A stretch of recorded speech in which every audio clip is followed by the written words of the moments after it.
Alhamdulillah.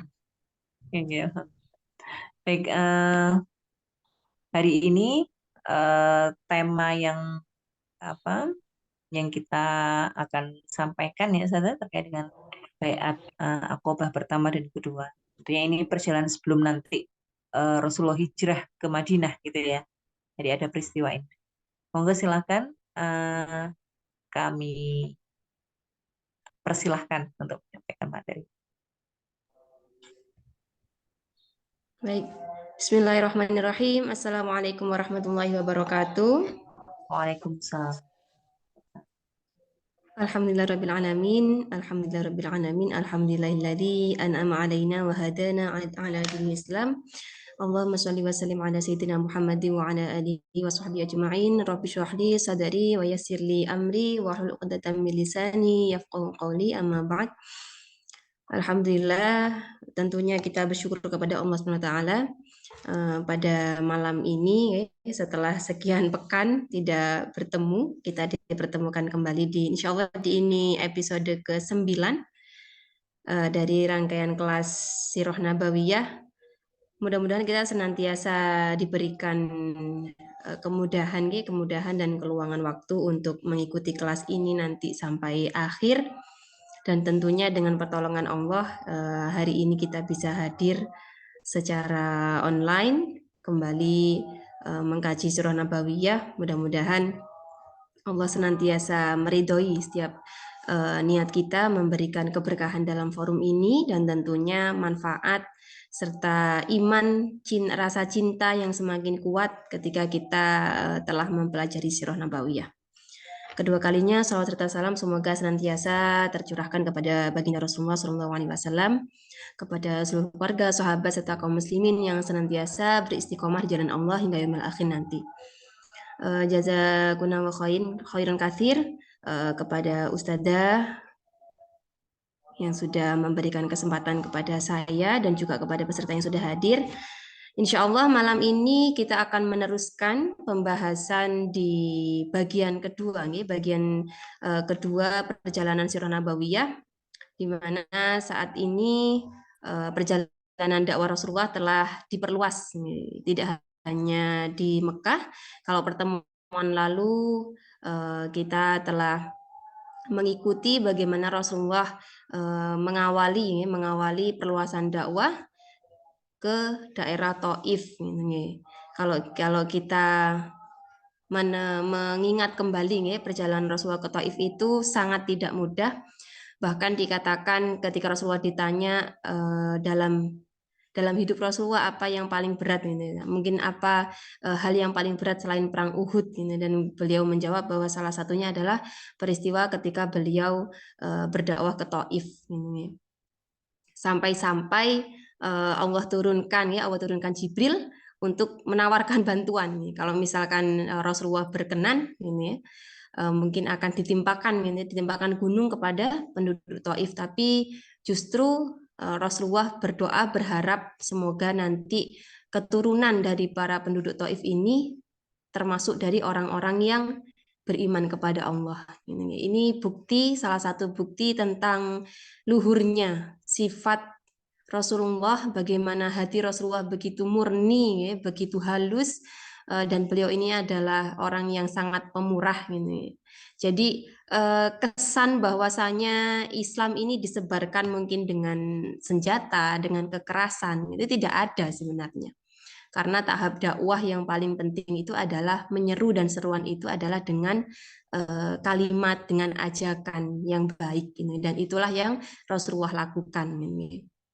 Dan bukan berarti ketika Rasulullah dianiaya, kemudian Rasulullah pun membalasnya. Tapi beliau memilih untuk membiarkan, memaafkan, dan berdoa semoga keturunannya nanti, keturunan orang-orang yang membenci Rasulullah ini tidak seperti para pendahulunya, tapi termasuk orang-orang yang nantinya akan masuk Islam, kemudian ikut juga menyebarluaskan Islam. Dan insya Allah pada episode ini, Agreement to Prophet Muhammad SAW, tidak banyak episode sedihnya. Jadi ini adalah episode yang mengawali mengawali kehidupan dakwah yang mulai tersebar semakin luas dan juga dakwah yang diterima, dakwah yang masuk ke dalam hati-hati kaum muslimin yang semakin banyak gitu ya, dengan cara yang lebih mudah dari sebelumnya gitu ya. Kalau misalkan kemarin di Taif itu Rasulullah dilempari dan lain sebagainya, maka ini adalah babak yang bisa dikatakan sebagai pembuka kabar gembira bagi dakwah Islam selanjutnya. Baik, bisa dilanjutkan.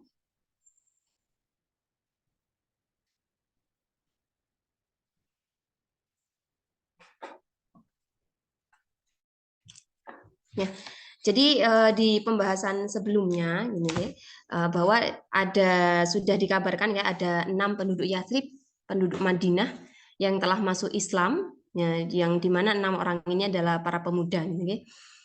Kemudian saat musim haji setelahnya, jadi sebelumnya musim haji sebelumnya ada 6 penduduk Yathrib yang masuk Islam.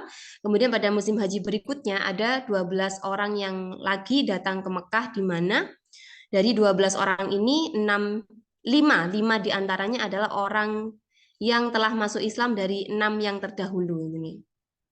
Jadi di sini disebutkan bahwa 12 orang yang datang ini 5 diantaranya adalah bagian dari 6 orang yang telah lebih dulu masuk Islam. Sehingga 5 orang ini datang kembali ke Mekah dengan disertai 7 orang yang baru akan menyatakan keislamannya. Di mana dalam peristiwa ini juga terjadi di Bukit Aqobah. Maka disebutlah sebagai Baiat Aqobah pertama. Dan ini yang datang dari 7 orang yang baru yang akan menyatakan keislamannya, 6 diantaranya adalah dari suku Khazraj dan yang satunya adalah dari Aus. Ya, dari kedatangan ini saja, kalau kita pernah membaca sejarahnya bahwa Khazraj dan Aus ini adalah dua kabilah, dua suku yang berseteru, berseteru mungkin sudah disebutnya sebagai musuh bebuyutannya. Tapi semenjak Islam datang, perlahan permusuhan itu, perselisihan itu bisa melebur sehingga mereka menjadi bersaudara. Dan ini ditandai dengan kedatangan mereka, ya diantaranya Mu'ad bin Al-Harith, Dakwan bin Abdul Qais, Ubadah bin As-Samit, ada Yazid bin Ta'labah, kemudian Al-Abbas bin Ubadah, Abul Haytham bin At-Taihan, dan Uwaim bin Sa'idah. Yang ini Uwaim dari Bani Aus. Jadi mereka datang bersama-sama dengan 5 orang yang sudah masuk Islam terlebih dahulu untuk menyatakan baiat kepada Rasulullah. Kemudian selanjutnya,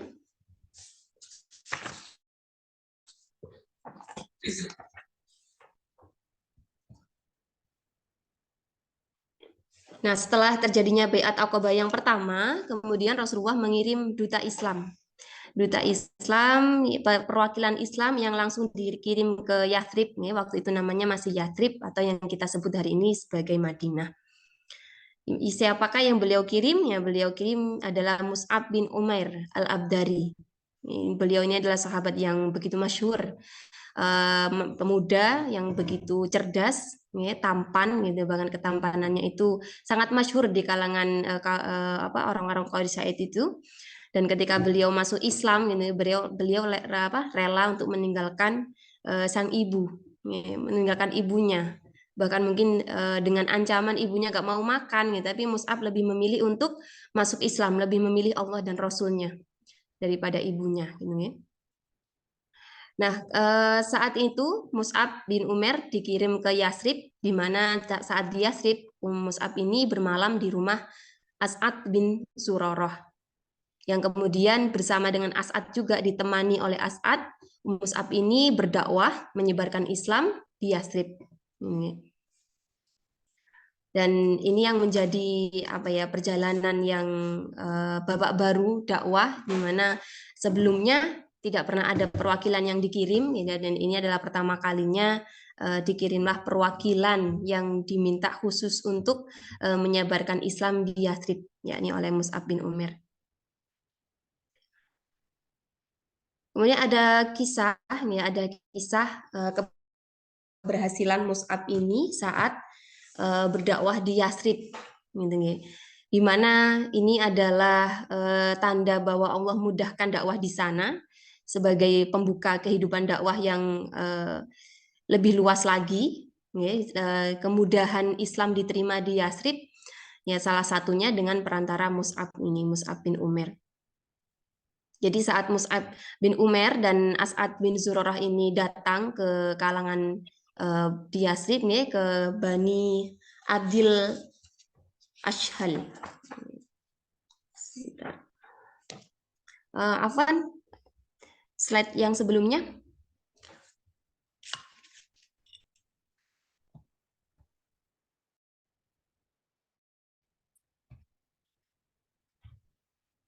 Ya, jadi ketika Mus'ab bin Umair ditemani oleh As'ad bin Zurarah datang kepada Sa'ad bin Mu'adz dan Usaid bin Hudair, ini beliau pertamanya datang ke sebuah kebun, ya, kebun milik penduduk Yasrib. Dan ketika beliau berdua duduk dikeliling oleh orang-orang muslimin yang sudah masuk Islam, kemudian Sa'ad dan Usaid ini mendengar kedatangan dari Mus'ab dan juga As'ad. Gitu. Ketika mereka mendengar kedatangan Mus'ab, gitu, maka saat ini menyuruh Usaid untuk datang, menyuruh Usaid untuk mendatangi Mus'ab untuk bertanya, gitu. Kalau bisa ya diusir, gitu nih. Kalau bisa dihalau, jangan sampai Mus'ab ini membodoh-bodohi, gitu ya, membodoh-bodohkan kaumnya, gitu. Kemudian ketika Usaid ini datang sambil membawa tombak, gitu. Dan inilah yang dilakukan Mus'ab itu bukan langsung ini, langsung berdakwah dengan senjata juga tidak, tapi beliau mengajak berkomunikasi, mengajak untuk berdiskusi kepada Usaid. Ya, Mus'ab ini berkata ya sederhananya, kalau engkau terima apa yang saya sampaikan ya terimalah, kalau tidak diterima ya tidak apa-apa, pergi saja gitu.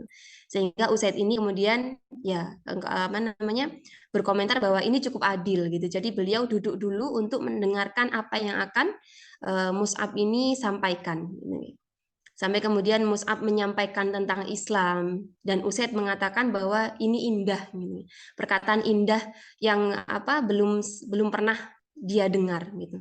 Sehingga Usaid ini pun berkata kemudian apa yang harus dilakukan setelah itu, dan Mus'ab meminta kepada Usaid ini untuk mandi sebelum menyatakan keislamannya gitu. Dan Usaid ini kemudian menyatakan keislamannya dan masuk Islam. Setelah itu dia kembali kepada Sa'ad bin Mu'adz. Saat kembali kepada Sa'ad, Usaid ini mencoba untuk sedikit mengakali Sa'ad, supaya dia itu mau untuk datang mendatangi sendiri Mus'ab bin Umair.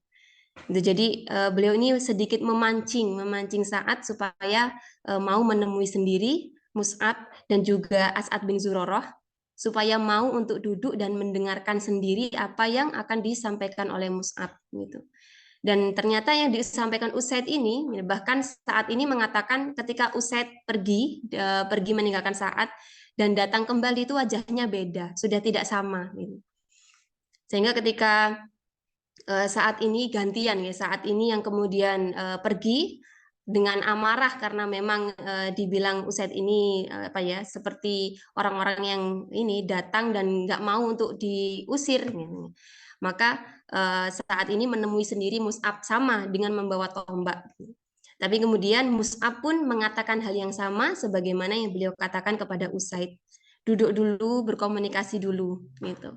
Kalau misalkan suka, bisa diterima. Gitu. Kalau misalkan nggak suka, ya nggak apa-apa, pergi saja. Gitu. Sehingga kemudian saat ini pun akhirnya duduk dan mendengarkan apa yang Mus'ab katakan. Di mana saat ini Sa'ad bin Mu'adz ini adalah seorang pemuka yang dikatakan bahwa ketika Sa'ad bin Mu'adz ini mengatakan sesuatu kepada kaumnya, pasti kaumnya akan mendengarkan dan tidak akan ada yang meninggalkannya. Sehingga ketika Mus'ab menyampaikan Islam kepada Sa'ad bin Mu'adz, beliau mendengarkan dan beliau juga mengatakan ini indah gitu, tidak pernah didengar sebelumnya. Lalu apa yang harus saya lakukan? Maka Mus'ab pun meminta kepada Sa'ad bin Mu'adz sama seperti Usaid untuk mandi terlebih dahulu sebelum menyatakan keislamannya. Sehingga alhamdulillah Sa'ad dan Usaid dua-duanya bisa masuk Islam dengan mudah, dengan hati yang terbuka, hanya dengan diskusi hanya dengan sebuah kalimat yang disampaikan oleh Mus'ab, kalimat yang merupakan wahyu yang didengar Mus'ab dari Rasulullah. Jadi dengan perkataan saja nih, tidak dengan senjata, tidak dengan kekerasan, juga tidak dengan paksaan, Sa'ad dan Usaid ini bisa masuk Islam. Sampai akhirnya kemudian Sa'ad kembali kepada kaumnya. Saat kembali kepada kaumnya dan mengatakan kepada kaumnya apa yang sudah beliau dengar dari Mus'ab.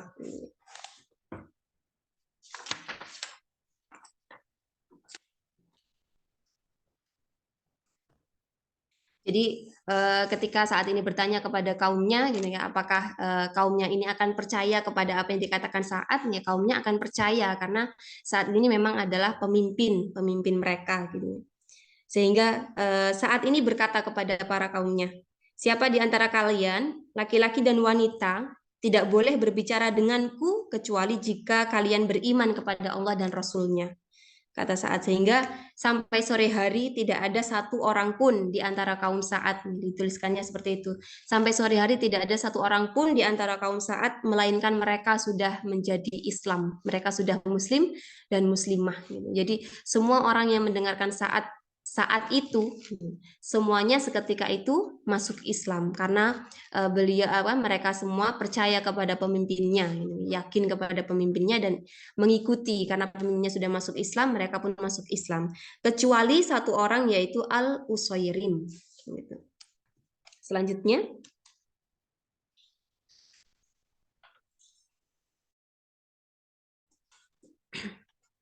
Di Al-Usairim ini keislamannya sedikit tertinggal daripada yang lain. Dia menangguhkan keislamannya sampai perang Uhud. Namun dalam perang Uhud beliau ini terbunuh dan menjadi syahid. Sehingga Rasulullah bersabda bahwa beliau ini termasuk dalam dia yang mengerjakan sedikit namun mendapatkan pahala yang melimpah gitu.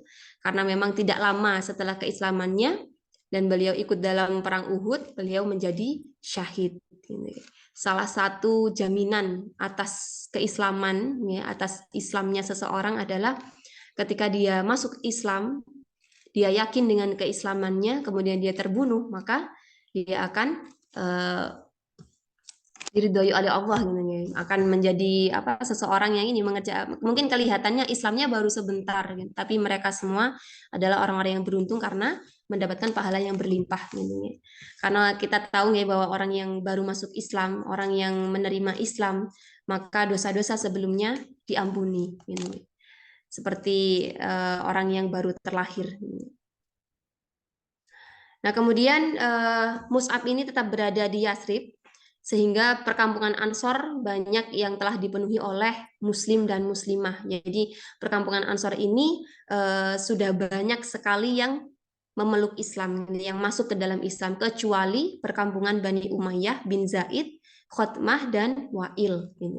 Jadi ya tetap saja ada sebagian dari orang-orang di Yathrib itu yang belum menerima Islam. Sampai akhirnya sebelum musim haji tahun ke-13 Nubuah, Mus'ab kembali ke Mekah mengabarkan keberhasilan beliau dan keadaan penduduk Yathrib yang telah memiliki kekuatan dan siap memberikan perlindungan. Ini semua atas pertolongan Allah nih. Islam itu begitu mudah diterima di Yathrib. Meskipun mungkin belum seluruhnya, nih. Tapi dengan mudahnya bertambah jumlah orang-orang yang memeluk Islam, gitu, dengan dikirimnya duta Islam, dengan datangnya Mus'ab bin Umair, dengan diskusi yang dilakukan oleh Mus'ab bin Umair, kemudian masuk Islamnya seorang pemuka, pemimpin, gitu, ternyata berpengaruh juga kepada orang-orang di bawahnya, gitu. Jadi kalau saat itu seorang pemimpin itu di bangsa Arab gitu ya sangat dijunjung tinggi, sangat dijunjung tinggi. Tapi ya di lain sisi ada pemuka agama yang masuk Islam dan diikuti banyak orang, tapi di lain sisi juga ada pemuka kabilah ya, pemuka suku, ada pemuka suku gitu yang yang pengaruhnya kuat ya, yang juga ternyata itu pun diikuti oleh para kaumnya gitu, dan kaumnya juga akhirnya susah untuk didakwai gitu. Selanjutnya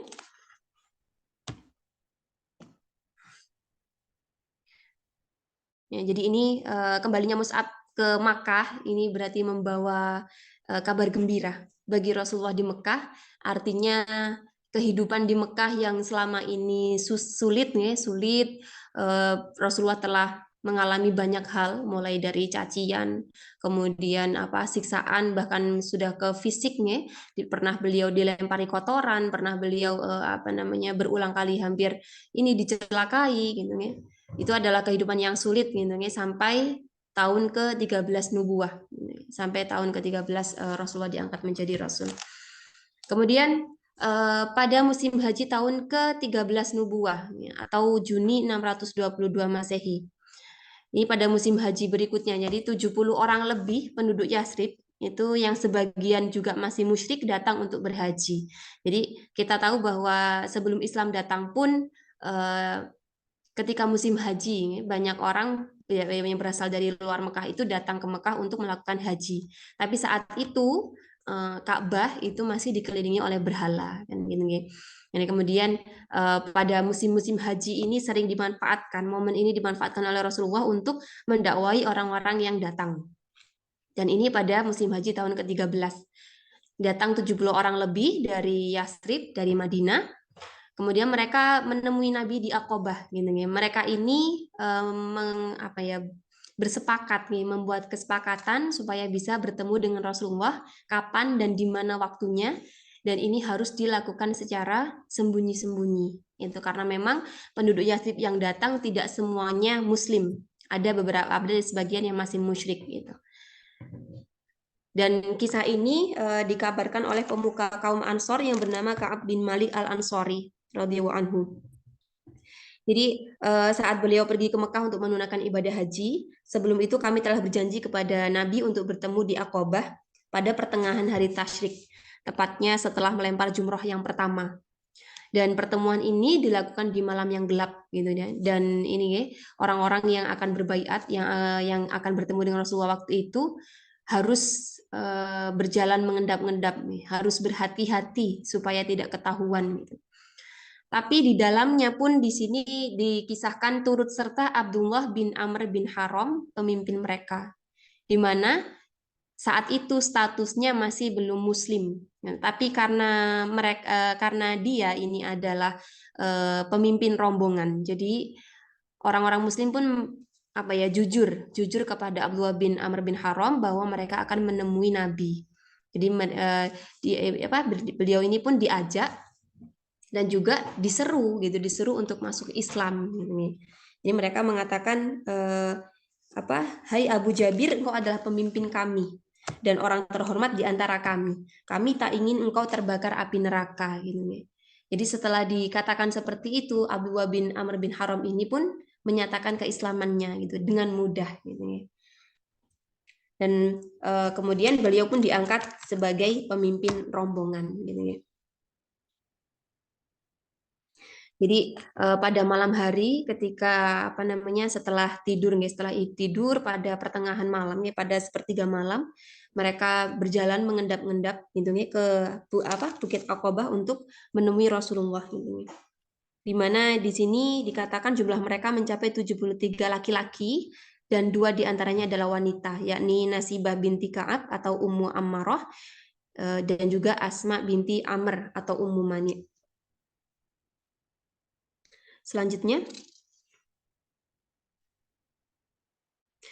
nah pada saat itu Rasulullah datang bersama paman beliau Al-Abbas bin Abdul Muthalib yang juga saat itu belum masuk Islam. Jadi pada saat ini Abu Thalib sudah tidak ada nih. Jadi paman beliau yang selama ini melindungi beliau sudah tidak ada, maka posisinya digantikan oleh Al-Abbas gitu. Jadi Al-Abbas ini termasuk dalam paman beliau yang tidak memusuhi gitu.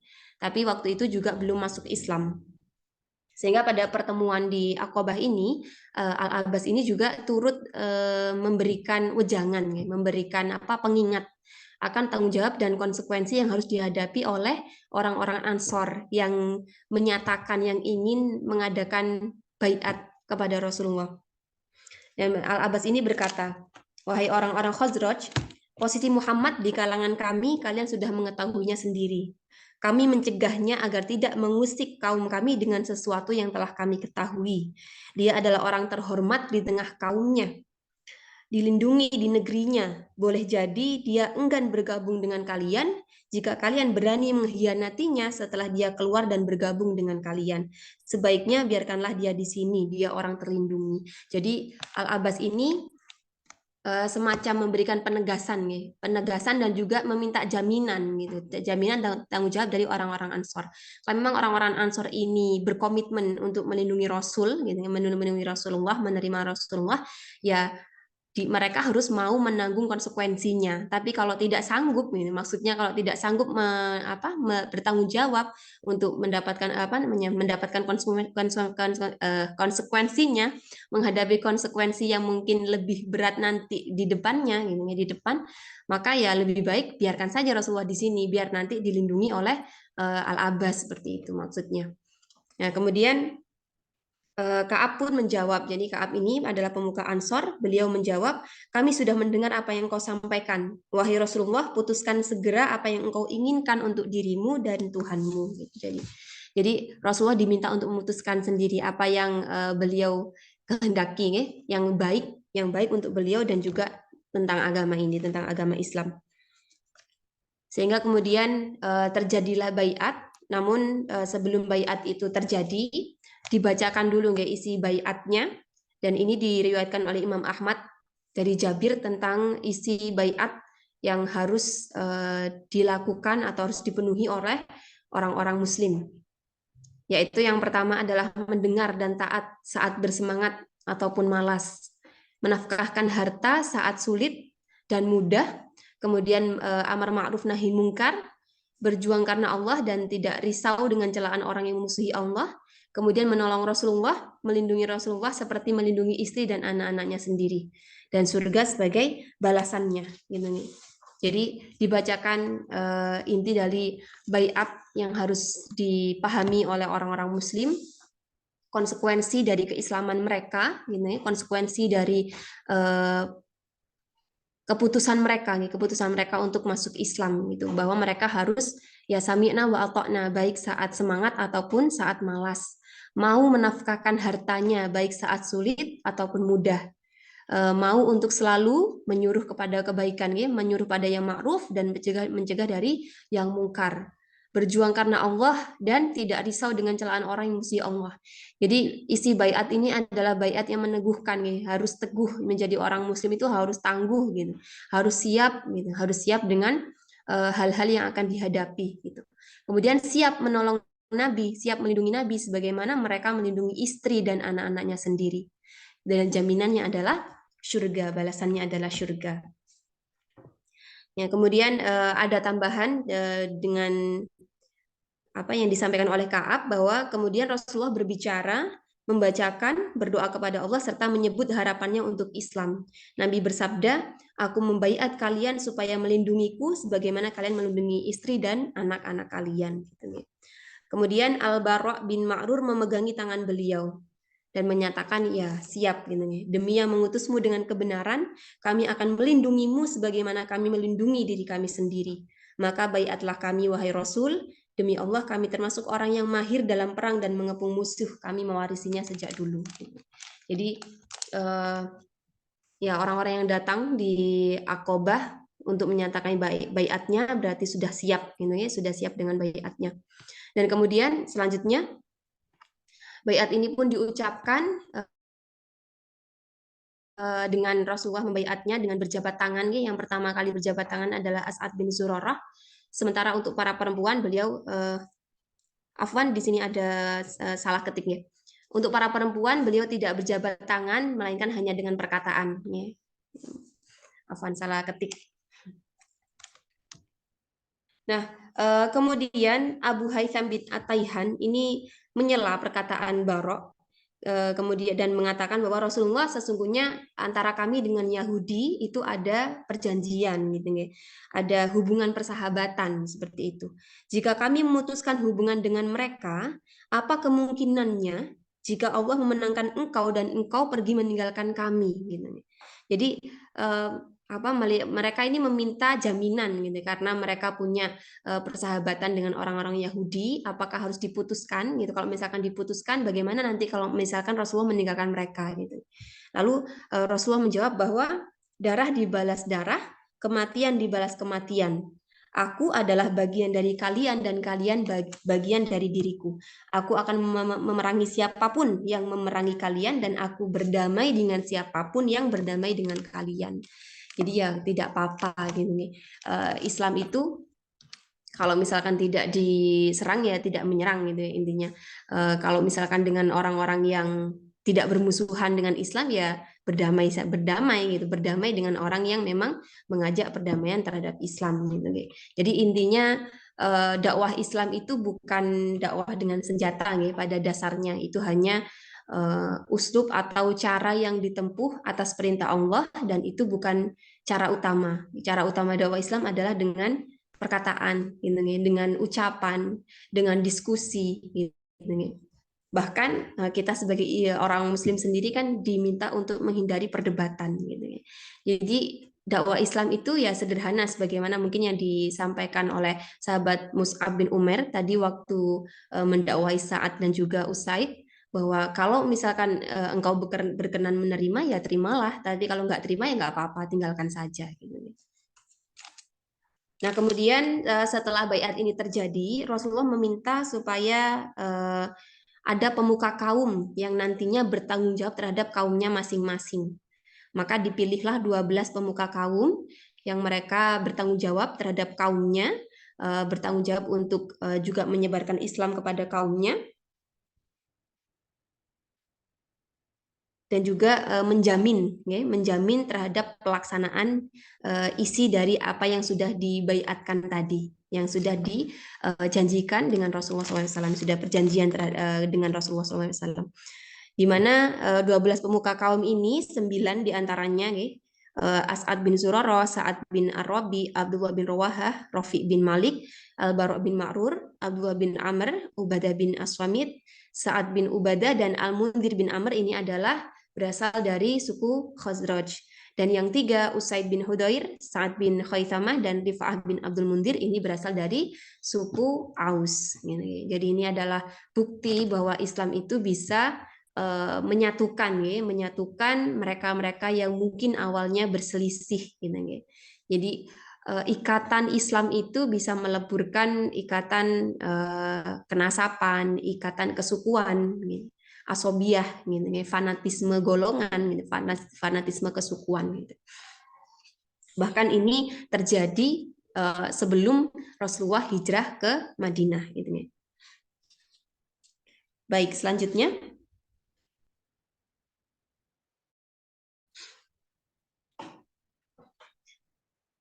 Ya, jadi setelah pemilihan 12 pemuka kaum tadi, Rasulullah ini bersabda kepada para pemuka kaum ini bahwa kalian adalah orang yang bertanggung jawab atas kaum kalian dan keadaan mereka semua.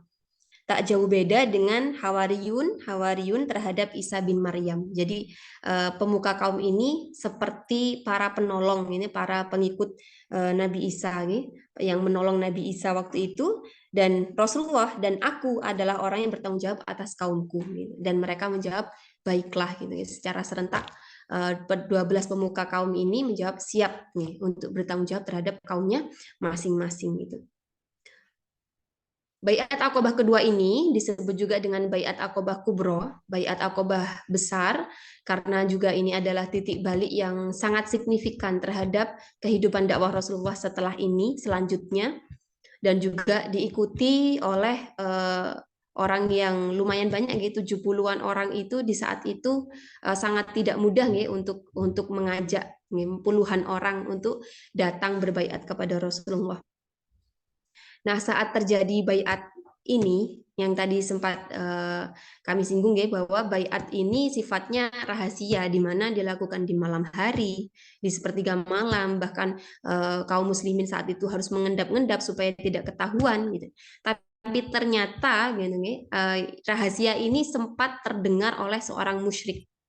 Namun tidak berhasil karena dia mendengar itu saat sudah terakhir-terakhir baiat dilakukan. Jadi baiat sudah mau diakhiri, orang ini baru mendengarkan, baru mendengar bahwa terjadi baiat, terjadi pertemuan. Kemudian segera Rasulullah meminta kepada para kaum muslimin untuk kembali ke tenda. Jadi supaya orang-orang Yathrib yang juga saat itu belum Islam gitu, tidak tahu dengan apa namanya keberadaan mereka, sehingga beliau ini meminta kepada kaum muslimin untuk kembali ke tenda dan tidur gitu ya. Nah, orang musyrik ini gitu, berteriak-teriak gitu ya, mengumumkan saat itu bahwa telah terjadi apa namanya pertemuan gitu, baiat ini. Ini jadi dia itu berteriak di atas bukit gitu ya. Wahai orang yang berada dalam rumah gitu. Apakah kalian ingin Muhammad dan orang yang bersekutu dengannya berkumpul bersama gitu. Mereka telah berkumpul di tempat penggembalaan kalian gitu. Padahal saat dia berteriak seperti ini gitu, para kaum muslimin jadi ini sudah kembali ke tendanya masing-masing gitu. Jadi sudah terlambat ini. Jadi kemudian tapi Nabi berkata bahwa ini adalah tantangan Aqobah. Gitu. Ini adalah krisis Aqobah. Demi Allah, wahai musuh Allah, aku akan menanganimu. Gitu. Nabi pun meminta semuanya kembali ke tenda masing-masing. Jadi sudah terlambat sebenarnya. Dan untungnya saat orang musyrik ini berteriak di atas bukit tadi, tidak banyak, tidak ada pemuka Quraisy yang mendengarnya. Gitu. Tapi kabar ini pun sampai kepada para pemuka Quraisy, sehingga pemuka Quraisy pun mendatangi Abdullah bin Ubay bin Salul, yang termasuk juga dari pemuka penduduk Yasrib gitu ya, dan mengkonfirmasi benar atau tidak sudah terjadi pertemuan gitu. Kemudian Abdullah bin Ubay yang menjawab tidak tahu gitu, tidak tahu karena memang apa ya, baiat Aqobah kedua ini benar-benar berjalan lancar, mulus gitu ya. Tidak ada yang mengetahui. Bahkan tadi ketika Abdullah bin Amr bin Haram yang waktu diajak itu masih beragama ini masih musyrik gitu ya. Tapi ketika diseru beliau pun akhirnya masuk Islam juga gitu. Sehingga aman gitu ya. Baiat Aqobah kedua ini terjadi secara aman dan lancar gitu ya. Nah, kemudian ketika Abdullah bin Ubay bin Salul ini ditanya juga tidak mengerti gitu ya. Bahkan para pemuka Quraisy ini sempat mendatangi tenda-tenda penduduk Yasrib untuk menanyakan kebenarannya. Mereka banyak menjawab tidak tahu gitu karena mereka tidur, mereka tidak mengetahui apapun, tidak mendengar apapun gitu. Sampai akhirnya ketika mungkin mereka tahu bahwa memang pertemuan itu sudah terjadi dan ini sudah terlambat karena penduduk Yasrib itu banyak yang sudah pulang ke Yasrib gitu. Namun di antaranya ini ada Sa'ad bin Ubadah dan Al-Mundhir bin Amr yang saat itu belum kembali ke Yasrib, itu sempat akan disiksa, akan dibawa, akan diusir gitu, akan diusir. Namun ketika melihat Al-Mundhir bin Amr ini dalam kondisi lemah, maka beliau ini dilepaskan gitu. Sedangkan saat itu sempat ditarik, diseret gitu, rambutnya dijambak gitu ya, sempat mendapatkan penyiksaan dari orang-orang Quraisy. Namun diselamatkan oleh Al-Mut'im bin Adi dan Al-Harith bin Harb bin Umayyah. Sehingga ketika penduduk Yasrib ini menunggu kedatangan Sa'ad bin Ubadah, yang ditunggu kok gak datang-datang gitu ya. Ternyata dia mendapatkan penyiksaan, kemudian diselamatkan oleh Al-Mut'im. Sa'ad bin Ubadah ini bisa kemudian kembali bersama dengan penduduk Yasrib, kembali ke Yasrib dalam kondisi selamat. Ya, jadi baiat ini alhamdulillah dengan pertolongan Allah gitu, berjalan dengan lancar. Kemudian orang-orang Yasrib bisa kembali ke Yasrib dengan aman, dengan selamat, sehingga kemudian Islam ini semakin tersebar di Yasrib, semakin meluas gitu, dengan bantuan 12 pemuka kaum tadi yang bertanggung jawab dengan kaumnya masing-masing, maka semakin kokoh gitu ya, semakin kokoh umat muslim yang ada di Yasrib gitu nih. Dan ini semua pun terjadi karena apa gitu, kalau kita ambil ibrohnya nih. Kalau saat itu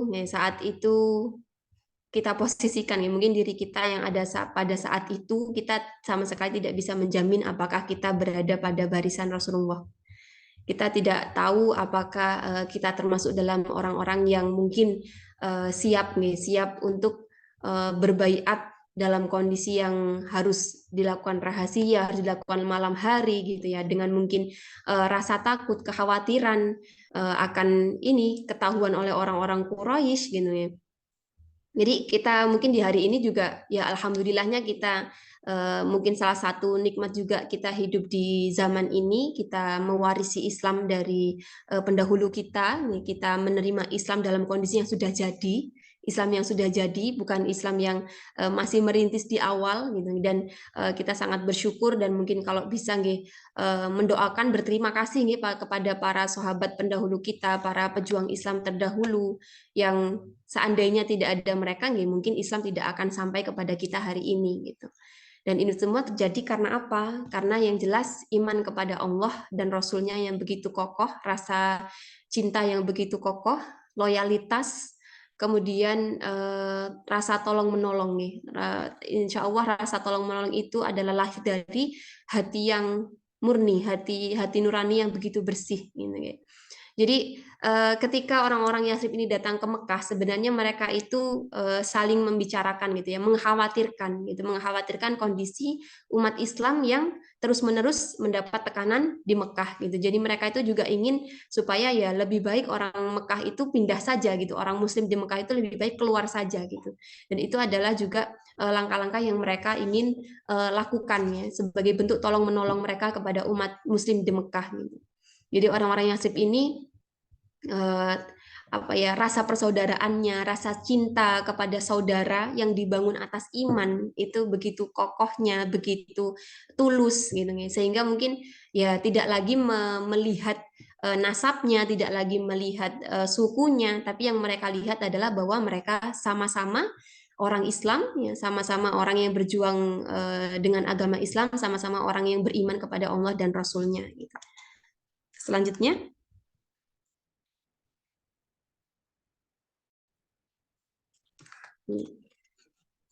Ya, jadi baiat Aqabah Kubro ini adalah ya baiat yang menunjukkan ya bahwa iman itu ya butuh keberanian gitu ya. Iman itu memunculkan konsekuensi di mana dalam menerapkan konsekuensi itu ya butuh keberanian ya. Keberanian. Sekalipun mungkin di hati para kaum muslimin ada ketakutan ya, tapi ternyata keberanian atas dasar iman itu jauh lebih besar gitu ya daripada ketakutannya gitu. Dan ini bukti bahwa ya insya Allah Allah akan menolong terus menolong orang-orang yang menolong agama ini. Gitu ya. Jadi kita hari ini pun belajar untuk berani atas dasar iman kepada Allah dan Rasulnya gitu.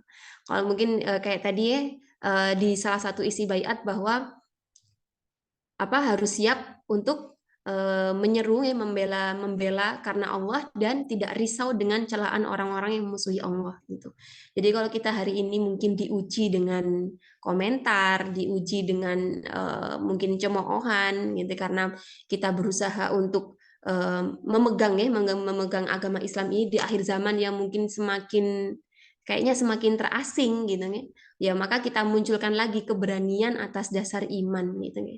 Kita ingat tadi isi baiat yang juga kita jadikan kita bayangkan bahwa itu juga adalah isi baiat yang kita ucapkan kepada Rasulullah gitu bahwa kita siap untuk menafkahkan harta baik di saat sulit ataupun mudah gitu menafkahkan harta di jalan Allah, menafkahkan harta ini untuk terus berjuang dalam jalan dakwah nih untuk memperbesar, memperluas, mengokohkan Islam gitu baik di saat lapang ataupun sempit, baik di saat mudah ataupun sulit gitu ya. Kemudian senantiasa beramar ma'ruf nahi mungkar gitu.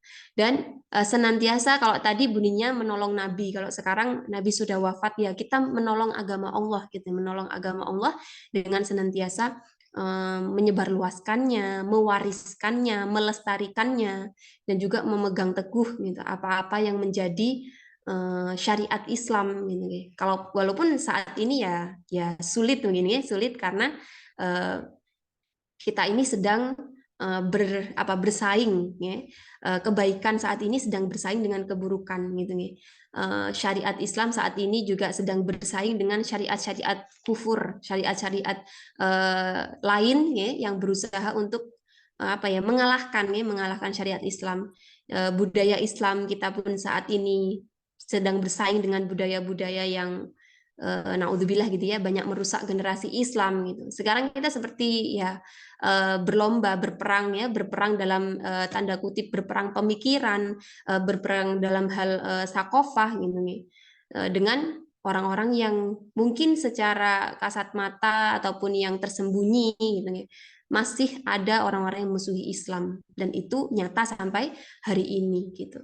Maka kita belajar banyak dari orang-orang yang mampu berbaiat di Aqobah Kubro ini. Bagaimana mereka berani untuk mengambil resiko, berani untuk mengambil tanggung jawab dan konsekuensi yang sudah mereka nyatakan dari keislaman mereka. Gitu ya. Dengan cinta, dengan loyalitas, dan juga dengan semangat tolong-menolong, ta'awun di antara kaum muslimin. Gitu.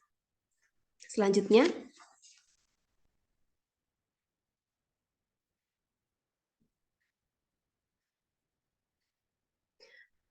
ya, jadi setelah peristiwa Baiat Aqobah Kubro, ya, kemudian sudah mulai proses hijrah ini dilakukan oleh kaum muslimin secara periodik, secara bertahap. Gitu ya.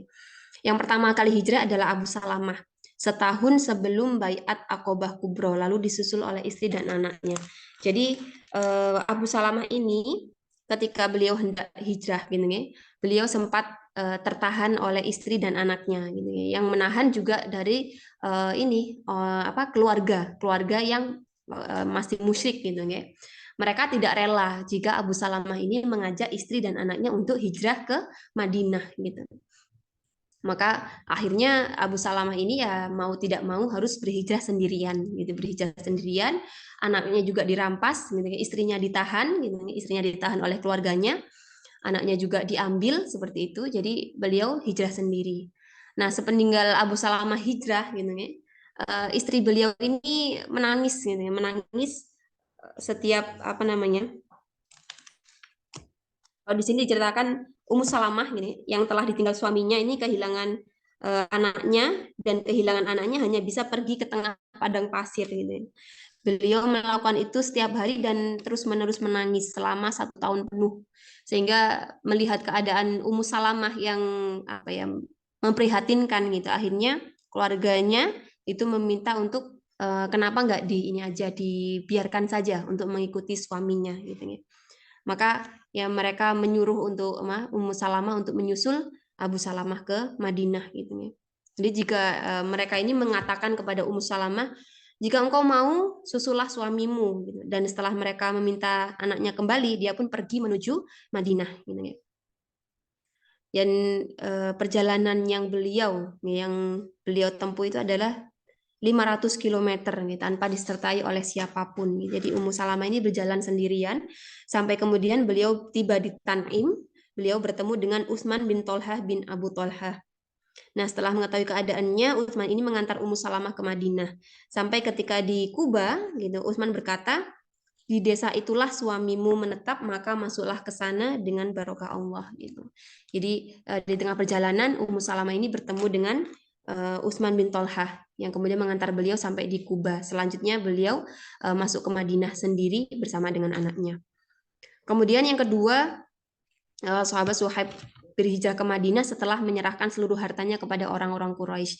Jadi sahabat Suhaib ini ketika beliau mau berhijrah, gitu, orang-orang Quraisy ini mengatakan bahwa dulunya kamu datang kepada kami dalam kondisi hina, dalam kondisi miskin gitu. Kok sekarang mau hijrah gitu ya? Apa namanya ya? Mungkin sederhananya, kok enak gitu ya bawa harta yang kamu dapatkan ketika kamu sudah hidup bersama orang-orang Quraisy gitu. Tapi kemudian sahabat Suhaib ya mengatakan, kalau misalkan semua harta ini aku serahkan, apakah aku dibiarkan pergi? Gitu. Dan orang-orang Quraisy bilang ya nggak apa-apa, pergi saja gitu. Akhirnya sahabat Suhaib ini pergi dengan meninggalkan seluruh hartanya kepada orang-orang Quraisy itu. Nah, kemudian yang ketiga, sahabat Umar bin Khattab, Iyash bin Abi Rabi'ah, dan Hisham bin Abi al-Asi radhiyallahu anhum. Nah, beliau bertiga ini bersepakat nih untuk ketemu di suatu tempat ketika mau berhijrah. Namun saat hari yang disepakati sudah tiba, ternyata Hisham ini ditahan oleh orang-orang Quraisy gitu. Jadi hanya Umar bin Khattab dan Iyas bin Abi Rabi'ah saja. Nah, ketika beliau sudah mulai berjalan berhijrah, setelah sampai di Kuba, ternyata mereka ini bisa disusul oleh orang-orang Quraisy gitu. Di mana orang-orang Quraisy ini memperdaya Iyas bin Abi Robi'ah dengan mengatakan bahwa ibunya Iyas ini dalam kondisi yang menderita gitu karena Iyas pergi meninggalkan ibunya gitu. Jadi ibunya bertekad untuk tidak mau menyisir rambutnya, untuk tidak mau makan gitu ya, sampai Iyas ini mau kembali gitu. Kemudian sahabat Umar ini mengatakan bahwa apa ya bahasanya itu ya kalau ibumu nanti rambutnya penuh kutu pasti akan disisir gitu. Kalau misalkan ibumu itu nanti apa namanya kepanasan pasti akan berteduh gitu karena ancamannya ibunya nggak mau katanya kata orang-orang Quraisy ibunya tidak mau berteduh gitu ya.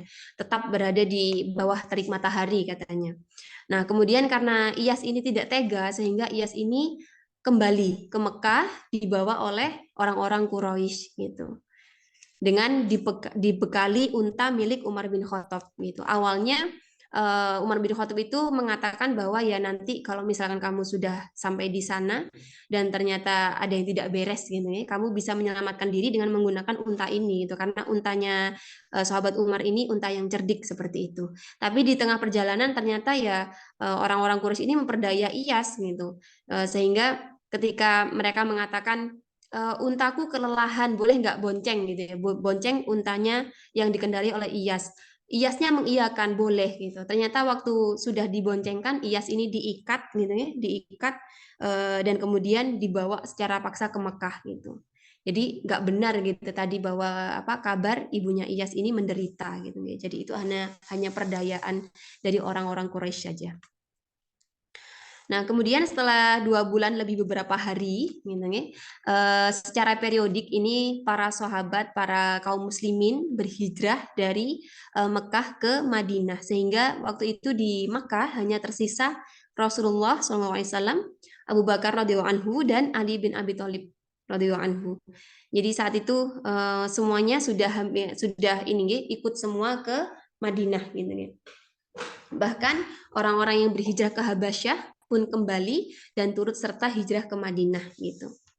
Namun saat sudah hendak berangkat nih Abu Bakar ini sudah siap dengan persediaan beliau untuk menemani Rasulullah berhijrah. Namun Rasulullah meminta untuk menunda keberangkatan gitu nih. Sampai Abu Bakar mengatakan demi Bapakku menjadi taruhannya. Apakah dalam kondisi seperti ini engkau masih hendak menunggu izin gitu? Karena Rasulullah meminta tundalah keberangkatanmu karena aku masih menunggu izin bagiku. Jadi Rasulullah masih menunggu izin dari Allah untuk berhijrah, untuk berangkat gitu. Sampai akhirnya ya karena Rasulullah meminta untuk menunda, nah ini perintah Rasulullah ya, atas perintah Allah juga, maka Abu Bakar pun menunda keberangkatan berhijrah demi menemani Rasulullah. Sehingga kemudian Abu Bakar ini masih sempat untuk mengurus 2 ekor untanya dan memberinya makan selama 4 bulan gitu ya. Jadi masih lama ternyata jarak antara keberangkatan para kaum muslimin, para sahabat yang secara periodik tadi berhijrah ke Madinah dengan keberangkatan Rasulullah dan Abu Bakar. Nah, sampai di sini permulaan hijrah gitu ya. Saat semuanya Makkah itu hampir kosong gitu ya, hampir kosong dengan kaum muslimin yang sudah berhijrah ke Madinah. Ternyata ternyata para orang-orang Quraisy ini mengadakan pertemuan, mengadakan rapat khusus gitu di Darun Nadwah, Darun Nadwah. Selanjutnya.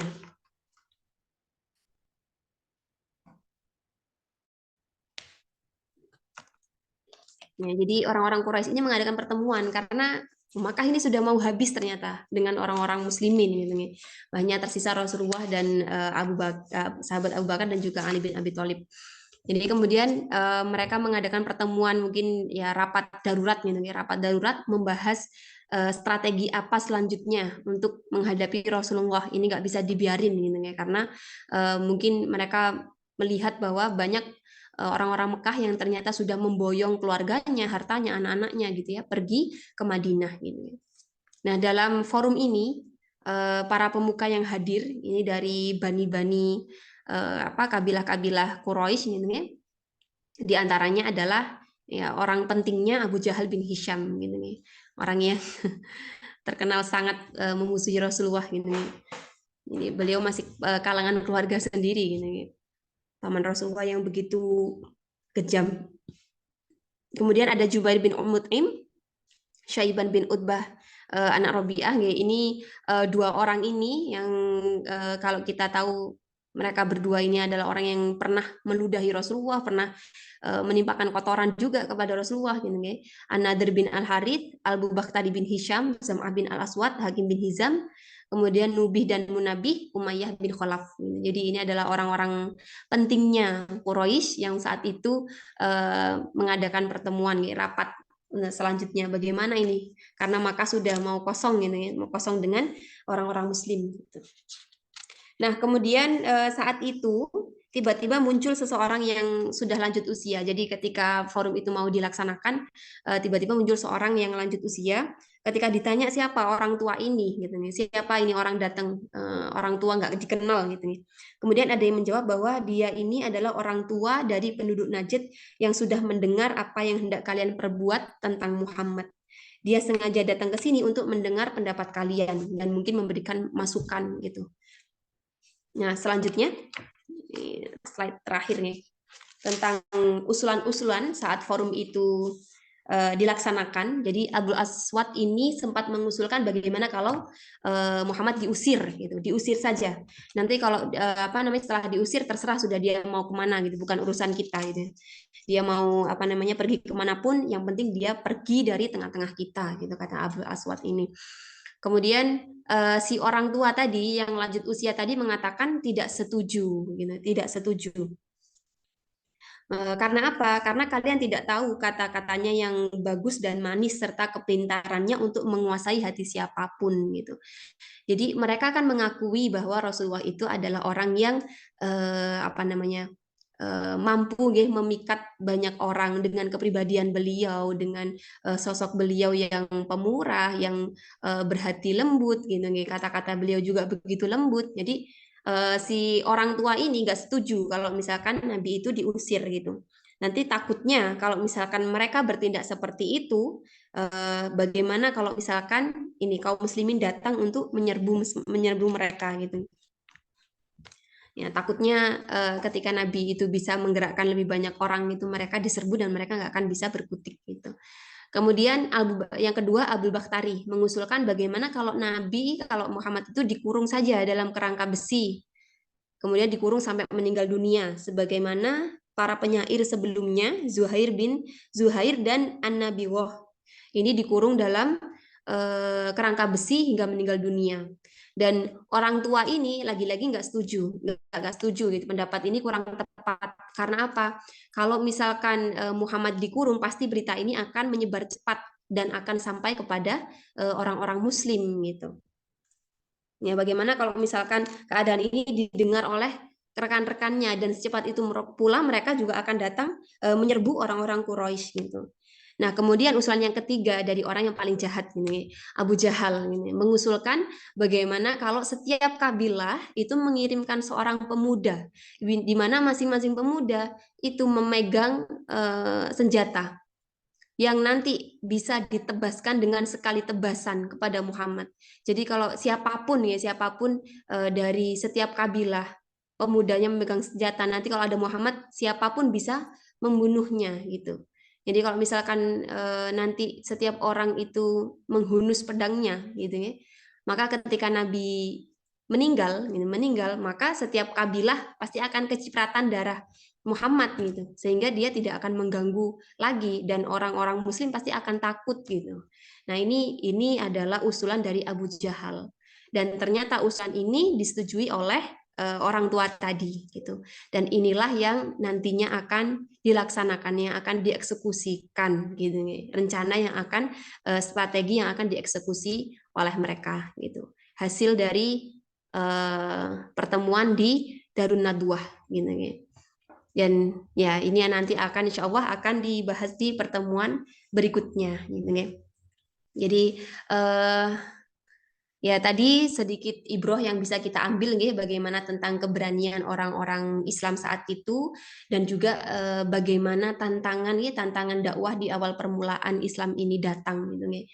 Jadi ya kita sangat bersyukur Islam hadir di tengah-tengah kita saat ini tidak lagi mungkin tidak lagi semengerikan saat itu gitu. Dan kita bersyukur kita hidup di Indonesia ini nggih, yang tergolong sangat aman ya, bagi kita semua yang memeluk Islam gitu. Kita bisa dengan mudahnya menerapkan syariat Islam meskipun mungkin saat ini memang tantangannya itu semakin kelihatan.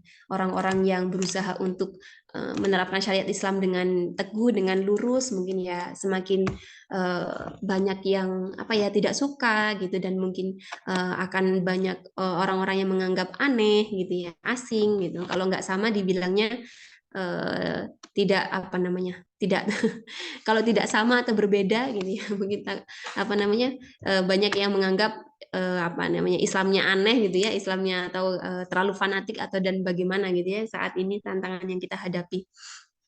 Ya, tapi ini tantangan ini sangat-sangat tidak sebanding dengan apa yang sudah dialami oleh Rasulullah dan para sahabat saat itu gitu. Jadi belum ada apa-apanya gitu.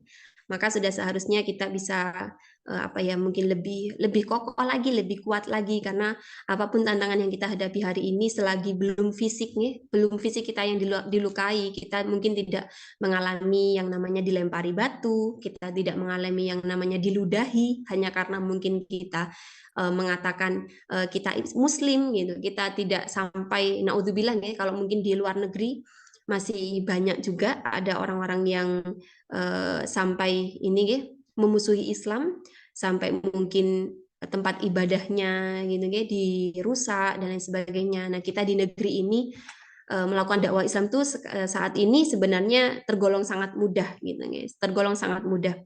Nah, maka jangan menyerah gitu ya, jangan menyerah, dan kita harus ingat betul bagaimana perjuangan Rasulullah dan para sahabat menyebarkan Islam gitu. Kalau misalkan Rasulullah waktu itu berhenti hanya karena mungkin menerima tawaran dari orang-orang Quraisy untuk tukar pemuda dengan Rasulullah waktu itu, atau mungkin saat itu sampai Rasulullah bilang seandainya apa matahari di tangan kanan beliau, bulan di tangan kiri, beliau tetap tidak akan berhenti di dakwah ini gitu.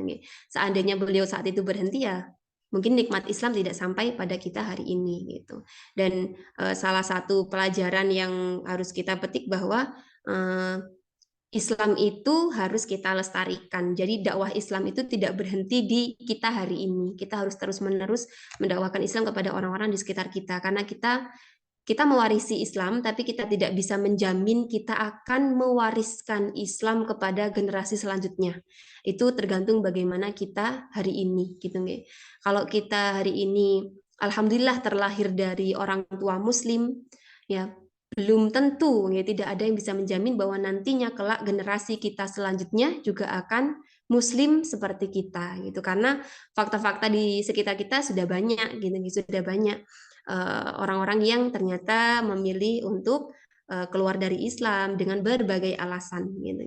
Maka ini menjadi PR kita bersama untuk meniru, untuk meneladan semangat perjuangan dakwah Islam, dan juga mengambil apa ya, mengambil ibroh, mengambil pelajaran-pelajaran penting bagaimana keberanian, bagaimana iman itu menuntun para kaum muslimin untuk tetap teguh dalam mendakwahkan Islam gitu.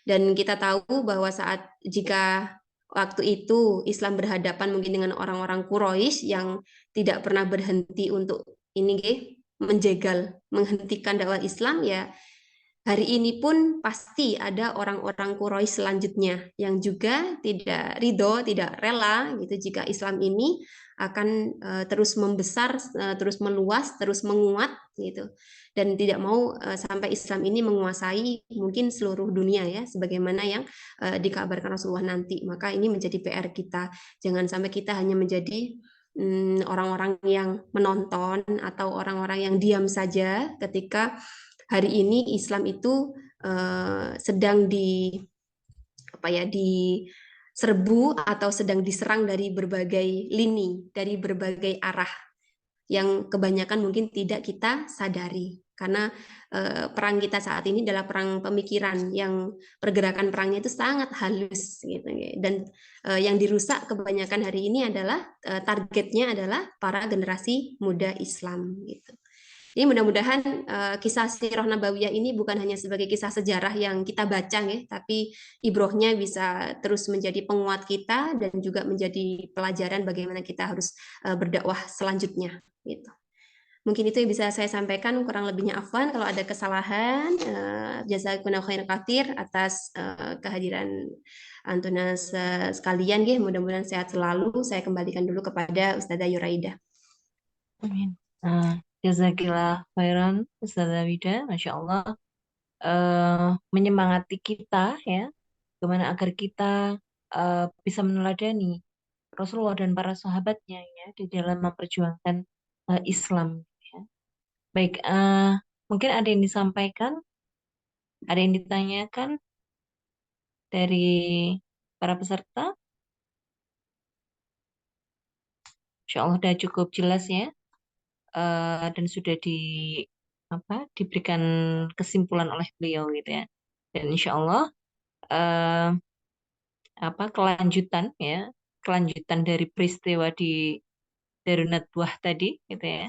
Eh, apa kita akan simak gitu ya.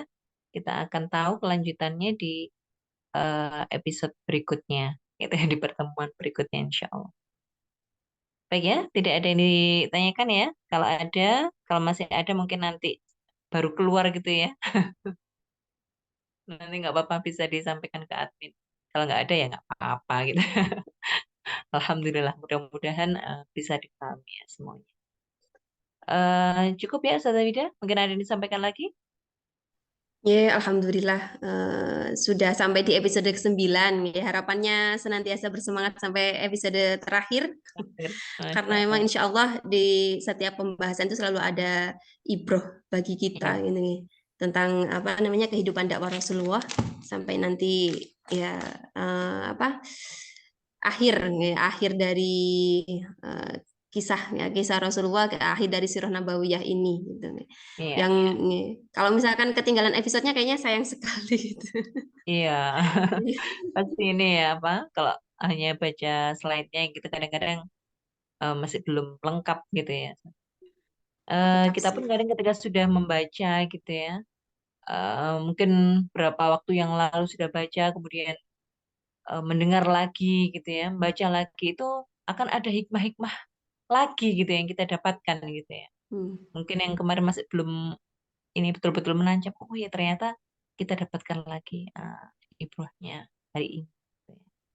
Baik, insya Allah itu saja ya pertemuan kita pada malam hari ini. Insya Allah luar biasa apa yang sudah disampaikan oleh Ustazah Wida tadi. Semoga kita semua bisa mengambil pelajaran dari pertemuan kita malam hari ini. Barakallahu Amin. fikum. Jazakumullah khair semuanya, Ustazah Wida dan juga para peserta semuanya. Eh, Kalau ada kekurangan, saya mohon maaf. Kita akhiri dengan doa akhir majelis. Subhanakallah. Bismillahirrahmanirrahim. Bihamdika asyhadu an la anta astaghfiruka wa atubu ilaik. Wassalamualaikum warahmatullahi wabarakatuh. Waalaikumsalam warahmatullahi wabarakatuh.